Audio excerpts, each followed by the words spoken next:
with the release of the newest Poppy Playtime chapter finally coming out after almost 3 years since the base game release. I think it's about time I dive into this infamous game. It's been 44 days since the release of the 3rd chapter, and I wanted to challenge myself. Can I beat the entirety of Poppy Playtime? You begin breaking into this factory, and you watch a video explaining what happened. Me, I just ignored that video. This video is very blunt. They're like, oh, if you're watching this video, you probably broke into the factory. In order to actually get into the factory, I had to look around. I tried to guess the passcode and went to this other room. I looked up and found a train. I instantly put 1 and 2 together and used it as the passcode. I then watched another video that was annoyingly long. But doing so, I got this hand pack thing and entered the factory. As I entered the factory, I saw this giant statue of Huggy Wuggy, a toy that was pointed out to you when you first started the game. I then progressed to the power room to turn on the lights. Here, I was met with a relatively easy puzzle. As we turned on the power, I went to say hi to my old friend Huggy Wuggy, but he was gone. Ignoring that, we continued on. In doing so, we were then tasked with a crane game, which allowed us to get a red hand to add to our hand pack. Why doesn't the hand pack just have 2 hands to begin with? I think that's really dumb, but I'm just going to ignore it. You then move on to build this little lion plush. This lion plush allows you to open the door and move on. There you find the chase scene of the chapter, where you have to escape from Huggy Wuggy. This is the one part of the chapter I do remember. This was mainly because of popular YouTubers like GT Live, Markiplier, and Jacksepticeye. While some quote-unquote pro gamers took multiple attempts, I escaped from Huggy Wuggy with relative ease. After the escape, I was really confused. What happened to Huggy Wuggy? I just assumed that he died and fell, and that assumption is correct. Looking at Markiplier's video in this game, you can see clear as day Huggy Wuggy falling to his death. You go on and move through this door that's painted like a pink flower. As you enter this door, you instantly appear in this hallway with wallpaper that looks like it would be in an actual house. As you move on, you see this doll in a box. And like any rational person would, I thought, I want to open it. As you open the box, the doll said, "You opened my case." Like it was confused or something. The screen cuts to black, and that's the end of chapter 1. At the end of chapter 1, I was extremely disappointed. And this is what I had to say. So, how has anybody died from that? I'm swapping. Genuinely, how has anybody died from that first chapter? I remember watching that when this first came out. I'm like, okay. So I knew the routing, kinda, vaguely. What?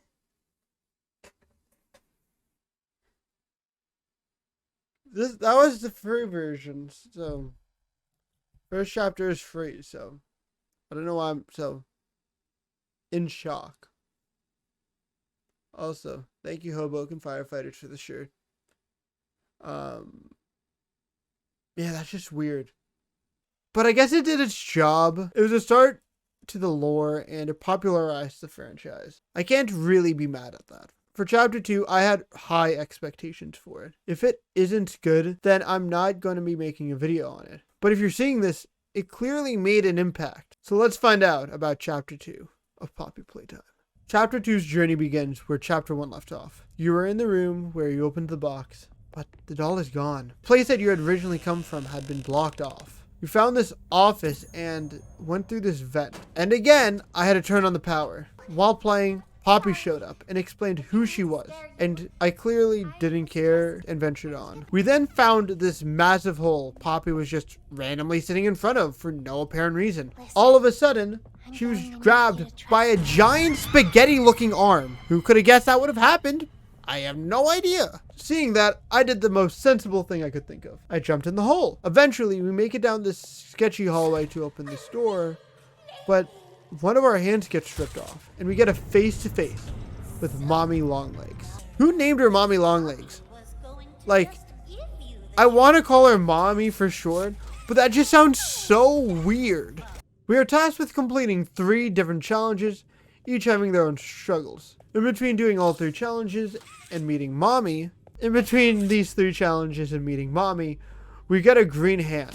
This green hand was able to hold an electrical charge for about 10 seconds. I guess it's an upgrade from that red hand, but why couldn't they gotten rid of that blue hand? Red is so much better. After that, we had our first challenge, Simon Says, where something would show up on a screen and you would have to click the correlating button. If you don't do that in time, then this dog will crush your skull with these symbols. This level was very interesting. Thinking about it, this definitely was a test of reaction speed, but I remember this one part of the challenge where it just sped up so fast and it was literally impossible. But there was this one button that broke the machine. In doing so, Mommy got really disappointed in me. I'm sorry, I'm going off script. This is sounding really weird. Mommy got disappointed at me. I hate the name of this character so much. I then saw Mommy reach into the test room and I thought, damn, how long are her arms? Like, I know she had those spaghetti arms, but seriously. The next level was a whack-a-mole game, and it once again texted reaction speed. I thought this level was annoying. I couldn't really progress much with it because this level was just overly difficult for me for some reason. It did take me a couple of attempts that were just really annoying. And at the end of the day, it was just a time-consuming task. Comparing the first and second challenges, they were drastically different from one another. While one was an enjoyable challenge, the other was a chore. After that, we made a little detour, and there was this one point where a pink version of Huggy Wuggy called Kissy Missy was trying to pull this lever. This cutscene showed how this company is evolving, how they could work with soft textures. I promise I won't go on a tangent like the last video. When a company shows the use of soft textures and the interactions with it, it shows how much care they put behind this game. Level 3 was special, to say the least. Looking back at it now, I really appreciated this level. You were tasked to run away from a caterpillar. Trust me, I know it sounds crazy. Here's what it looks like. I'm not making it up. Anyways, if you move while the room is bright, you die.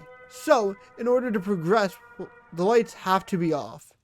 You can't move when the lights are on, but you can while the lights are off. I kept having to restart. Fun fact about BJ Pugapillar, it doesn't speed up if you're moving with the lights on. He speeds up if you're holding the move button with the lights on. For example, I could be hanging from the ceiling, holding the movement button, staying in the same spot, doing literally nothing, but he will still speed up and kill me. This makes absolutely no sense to me, but hey, it is what it is. There's also no actual way to beat this level, so you just kind of gotta leave the level and go outside of it, which kind of pisses off Mommy Longlegs. After escaping that horrible level, you run into Mommy Longlegs. This was a really intense moment for me. I was constantly being chased.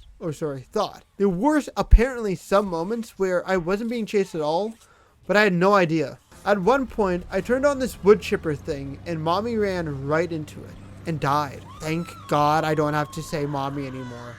Oh my God. I'm so happy you're dead.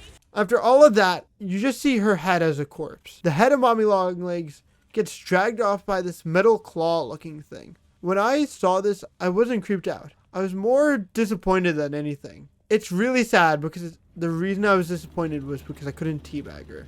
We continued and took our time, finally boarding the train. We put in this overcomplicated code, and Poppy decided to crash the train. Bro really was two-faced. I went to go save Poppy from Mommy, and then she trapped me in here. And that was that. Chapter 2 was over. Chapter 2 is drastically harder than Chapter 1.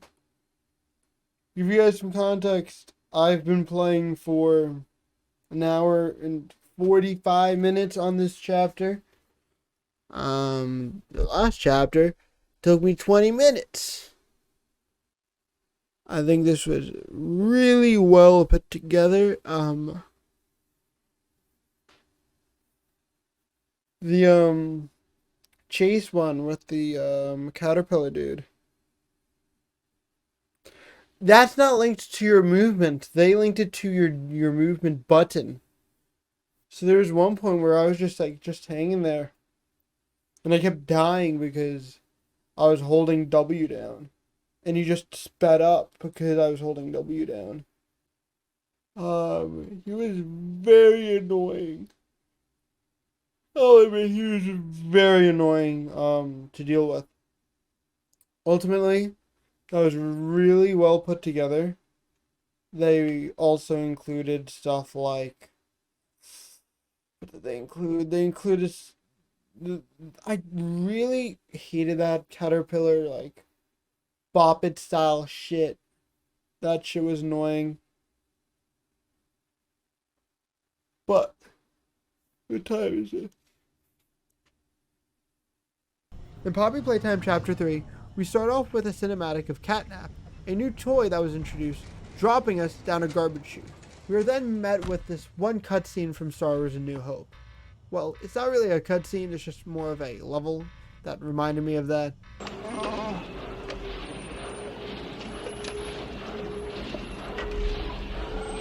Wait a minute.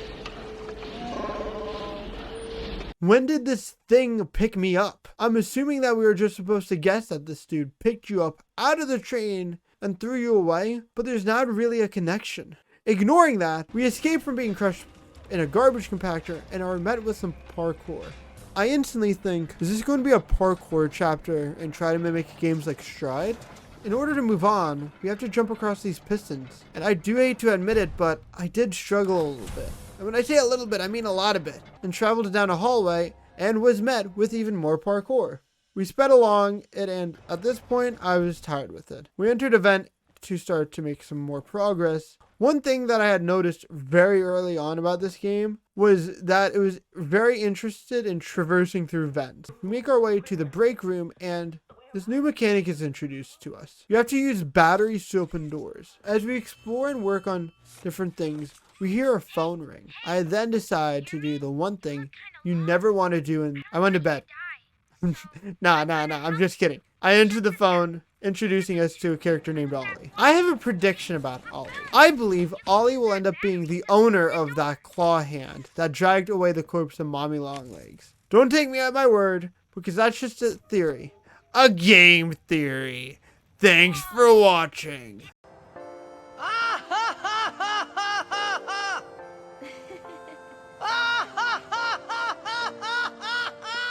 I'm sorry, I couldn't resist the game theory reference. Ollie begins to guide us and gives us a battery to enter through this door. As we open the door, we see the train that we were just in. This looks drastically worse compared to the point of view that the devs gave us last time. We then find the Playcare, where Ollie explains how we entered Catnap's domain. The Playcare is under Catnap's rule. We opened the entrance and entered a tram that takes us down to the Playcare, a place that is a school, an orphanage, and a place for children to have fun. Catnap was the second worst thing to happen to those orphans. What? They had to become orphans somehow. We went on and found this power station, and here is pretty much where you get a tutorial of how to use a new purple hand, which I'm going to be calling the Jumpy Hand. I know that's not really an original name for it, but we're just going to ignore that fact. It'll be fine. We learn that the power station isn't really working properly, and we're tasked to go to the different buildings around the Poppy Playcare and turn on the backup generators. We're first tasked to go to the orphanage, and the orphanage was the most annoying of the buildings. As you enter the orphanage, you walk through this red smoke, and it feels like you're walking down an infinity hallway, and you end up in this room where you're forced to watch this video. Huggy Wuggy goes from his normal Huggy Wuggy self to that devilish form that chased us in chapter 1. Then, all of a sudden, without warning, he comes out of the TV and kills you. You then wake up, or assume to wake up in a room. Maybe that was just a dream. You can then go forward, left, or right. Unfortunately, the left side and the front forward-facing side were both locked, so I was forced to go right. I explored the orphanage a bit more, and I found a hole, and went right past a gas mask. This will be important later. We continued to progress, opening these doors using the battery mechanic Ollie taught to us earlier. As I explored the orphanage, I got lost. This was just a very confusing area. I got to the point where I was stuck because I didn't have the gas mask. I ended up needing to backtrack, picking up the gas mask, allowing us to collect all the batteries to unlock the forward moving door. I then found the hardest puzzle of my life. After a quick Google search, I figured out how to do this, and I'm not going to lie to you. If I hadn't Googled it, I wouldn't have been able to finish this video. We continued and moved on and managed to find our way back to the area and went outside. Now, I have to say this was very glitchy. I had to go up this elevator, and it took me a solid 4, maybe 5 attempts just to go up an elevator. We were then told, hey, go to the school where Miss Delight lives. Now, Miss Delight is a bit different. Miss Delight has some resemblance to other people and dolls, but how she works is a bit odd and familiar. Like a familiar weeping angel from a certain Doctor Who show. After running like a madman to avoid this devilish Miss Delight, I ended up bugging the game so that I wouldn't have to deal with her. As I exited the school, she just randomly appeared out of nowhere, so I decided to crush her with the door. As we moved on, I found this flare gun hand and began to traverse this very old mine-looking area.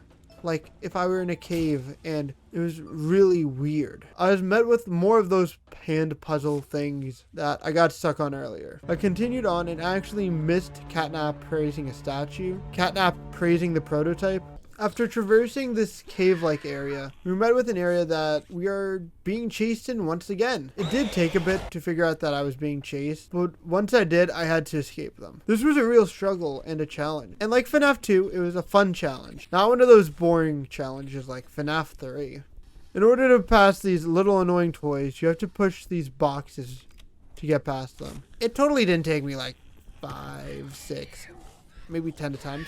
No, it only took me 1. I don't know what you're talking about. You were then met with a human-sized version of Dog Day, the leader of the smiling critter. He tells you you need to escape. He tells you you need to escape at any cost. How Catnap was a monster. And towards the end of his little spiel, he got killed by a bunch of the tiny versions of the smiling critters.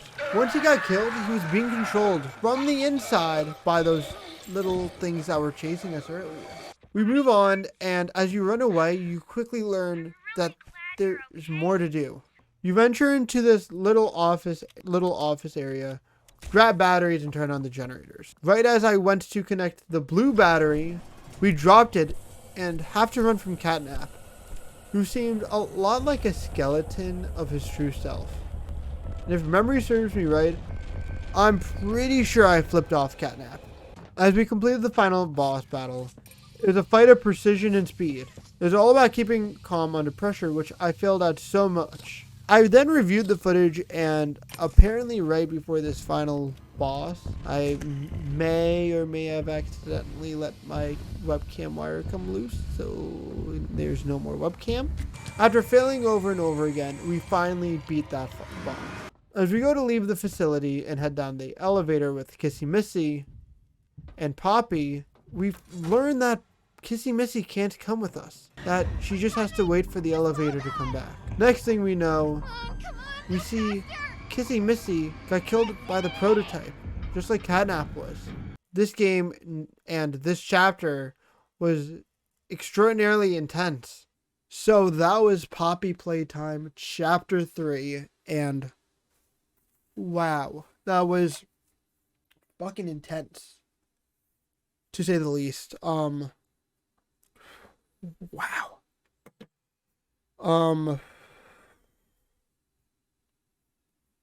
That was very, very intense. It took me like 20 tries for that final boss. I knew how to beat him, but it just got super unlucky every time. Major improvement compared to Chapter 2 and Chapter 1.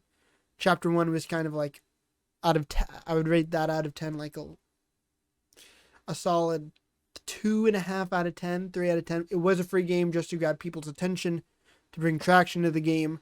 Then Chapter 2 was, I would definitely say, a good 6 out of 10, 7 out of 10. There were challenging bits.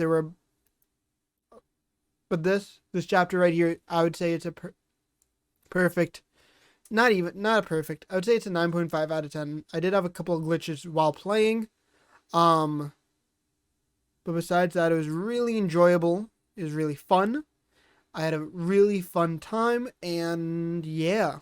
The story told throughout all the chapters was well put together. Entering a factory we used to be an employee of, and being met with a battle going from defending yourself from the toys you used to work on, like Huggy Wuggy, Mommy Longlegs, and Catnaps. Now, I feel like over time, as this game releases its final chapters, the cloud behind it will die down. I feel like the growth behind how far it can go is limited, but it allows the company to grow and reach limits it's never imagined.